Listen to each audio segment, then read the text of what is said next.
Hello and good afternoon. I wanted to make a quick video about the temperature limitations in the popper coffee roaster. Popper is not really made for super dark roasting. Not many electric roast appliances are. You do much better roasting on like a stovetop or stovetop popcorn popper or something to do really dark roasting. However, sometimes people have an issue with the popper failing to really get towards second crack, and it should get to second crack.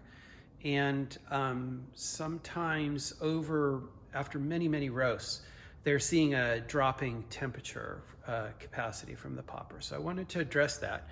And to do that, we're going to look at something fairly simple and common. It's actually something you'd see in a popcorn popper, an air popcorn popper, if you opened it up. And it is this little guy right here. So first off, in order to get to this stage, I've already disassembled this. On the bottom of the popper, you would need to take off 4 rubber feet. It's easier with a little screwdriver. And then you would undo the screws there, and there. And you would undo these. There's 3 screws in here you do not need to touch. I'll show you what those do. And that will get your cover off, just like that. And what you would see is basically this inside. You'd have to undo the little cable there. Now, one thing I want to tell you is that opening up your popper voids the warranty. And one of the reasons is, like, for example, people undo the cable, such as this here, the ribbon cable, and they pull on the wires. So people who do electronics know that you don't pull on wires to undo stuff. You carefully do it. Now, I've already had these off. These can be hard to take off, but you're going to need to take off these 2 connectors. And then what you would see is that this insulation jacket comes off, and there's your roast chamber. Now, this one I've disassembled more. I've actually separated it from the heating coil, which is down here. You do not need to do that. In fact, you should really not do that. But what I wanted to show you is the over temperature switch and how it is mounted here and held in place with just this simple bracket. So we've had several issues. Now, the first thing is, obviously, this is one I've worked on a lot, and I've got all these marks here. Here's one that's kind of new, haven't worked on. If you open this up and you see, these are silicone boots, and they should handle temperature really well. If you open that up and you see discoloration on that, as a couple people have, that could mean that there's some heat leaking in. Maybe you're roasting really dark. I don't know. But 1 or 2 people have had these connectors be kind of a little loose, and that is, you know, your temperature, your power is going through there to your coil, and when that breaks that circuit, or if those connectors are not good, your full power is not reaching your heating coil that I showed you down here. So, and again, you don't need to separate these. So this is a very simple way to address this, is to simply loosen this band and slide up the thermal cutout switch so that it's in a higher position on the roast chamber. And you can see on this one that I've tested quite a few different levels and found that you can attain a very good additional amount of heat capacity just by simply moving it. And that's great because that means you're not disabling your heat protection, you're just adjusting it. So what you need to do is loosen up the single screw here. Of course, I'm using a flathead, and it is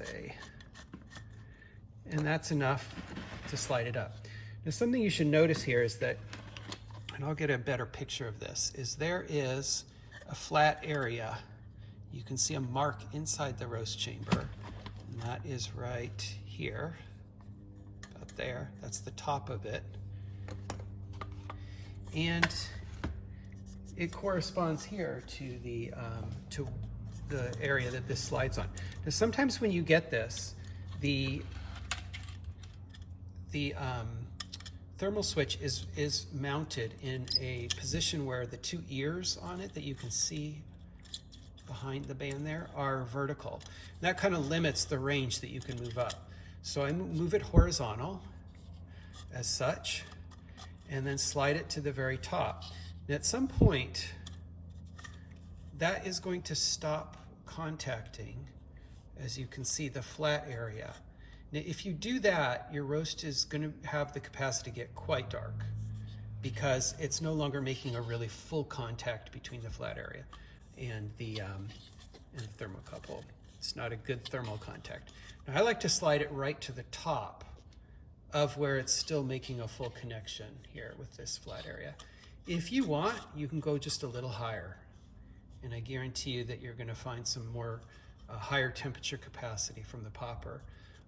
It's a little less safe, of course, and so what you should do is, of course, you never leave your roaster. Now, as you slide this up, let's tighten that down. It's not going to tighten quite as much because now you've, excuse me. Oh, I'm just doing this for demo purposes. I didn't get that really tight. So we're quite high there. What's going to happen is when you go to put this back together, your wires are going to really struggle to reach up to this this level. And also here I have modified this by cutting out, excuse me, I've cut out a small notch here. Normally it would only go to here, and I've actually removed a small portion of the insulation material in order to accommodate this new higher position. So there are two things to consider. Now in this case, these do make that, these do reach that level, so I'm fine. If they didn't, I would consider removing one of these little zip ties there. And of course, I'm doing this for demo purposes, but I would be much more careful about these making a very good connection and actually crimping them back down onto the thermal cutout switch. So right now, I've basically got a roaster that's going to be roasting probably about 20 degrees hotter at the top end, and that is plenty of extra heat capacity to reach darker roast to get into second crack a little easier. In some cases, I did have a couple people who wanted to do the repair themselves, and their choice was to connect these two. They had a connector, that a slide-on connector for these two. They connected it to bypass it.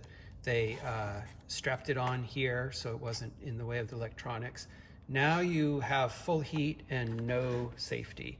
I don't really love that solution, but if that's the way you want to go, that's the way you want to go. So that's basically what's involved, and then to put it back together, obviously. When you do reassemble a popper, you want to be very thoughtful about some things. The cord in the back needs to be there, and don't force anything. And let this drop in, and from the top, let me go to a wider angle. Oy. From the top here, you need to sit here, and this needs to, the top of the roast chamber needs to lodge into the top here. And as you do that, work it down, and it should all go into place, but don't force anything. See there, you can see we've successfully seated that into the top. Of course, this one has no knobs because it's a partial. So that's some information about how to manipulate the thermal cutout switch. Like I said, you do not need to disable it or bypass it. You can simply slide it up the roast chamber by loosening the one single screw, moving it upward, reassembling, and you've got some higher heat roast capacity that should get you where you want to go. Okay, thank you very much. Bye.